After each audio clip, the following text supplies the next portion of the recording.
What walking 7,000 steps a day actually does for your body. Walking is one of the most powerful medicines. It lengthens your life, decreasing anxiety and depression, reducing cortisol. It's good for digestion, strengthening your immune system. If we just look at the research on steps, anything below 2,000 steps, which is 1 mile, you actually start seeing the risk of diseases going up.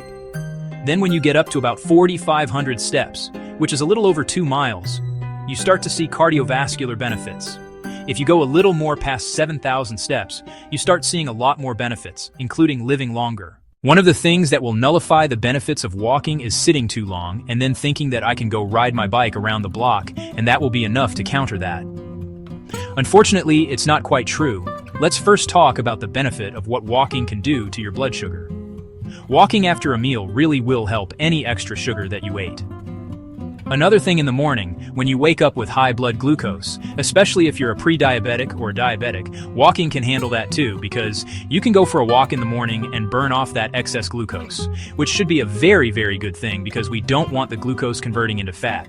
Walking activates your muscles, significantly improves depression because it's a low-stress activity where you get a lot of oxygen. If we compare walking to drugs, let's take high blood pressure medication. Guess what? Walking lowers your blood pressure. As far as weight loss goes, yes, you're going to lose weight with walking, especially in the belly area, visceral fat.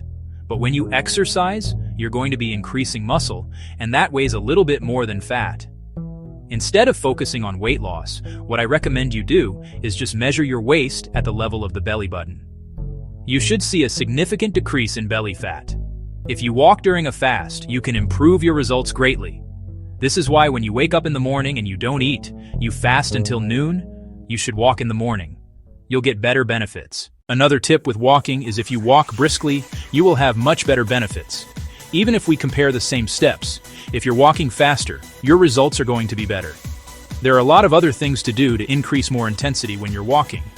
Walk up a hill, you can walk upstairs. In 2017, there was a Japanese study which actually has amazing benefits. It can actually produce 3 times the results of lowering blood pressure, 10 times the results with leg strength. All you do is for 3 minutes you're walking fast, and then for 3 minutes you're walking normal. And you simply go back and forth, 5 times. That specific type of walking for 30 minutes gives you more benefits than an hour and a half to 2 hours of just regular walking. Remember to use nasal breathing when you're walking because that can increase CO2, which then makes your oxygen more efficient in your blood. Another really important purpose of walking to counter the stress of life. When I go for a walk, I do not bring my cell phone. I don't listen to music. I'm not watching videos when I'm walking. What I'll do is I'll use as many sense organs as possible. I'll be looking at trees. I'll be looking at different colors. I'll look at how bright it is or how cloudy it is. I'll look at the details of things on the ground.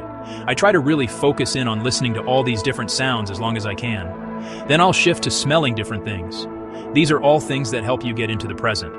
Sometimes it might take up to 30 minutes to an hour before I can achieve that.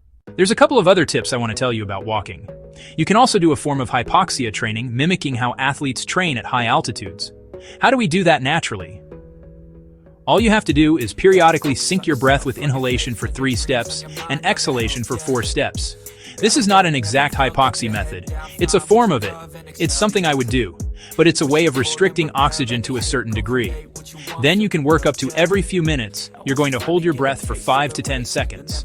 What you are doing is that you're triggering certain genes in the body that compensate and make your body stronger, decreasing inflammation, and even help improve your recovery. Let's talk about the mistakes with walking. Mistake number 1, leaning too far forward because that's going to put pressure on your upper back muscles as well. Another mistake is wearing shoes that are very cheap or uncomfortable. Another mistake is not taking advantage of using the exercise to get rid of the sugar. In other words, the timing of when you walk is important. The other thing is overtraining. I don't recommend that at all. Some people get very enthusiastic and they overtrain. They go out for a really long walk and they make this a habit of walking every single day despite soreness. That's a big mistake.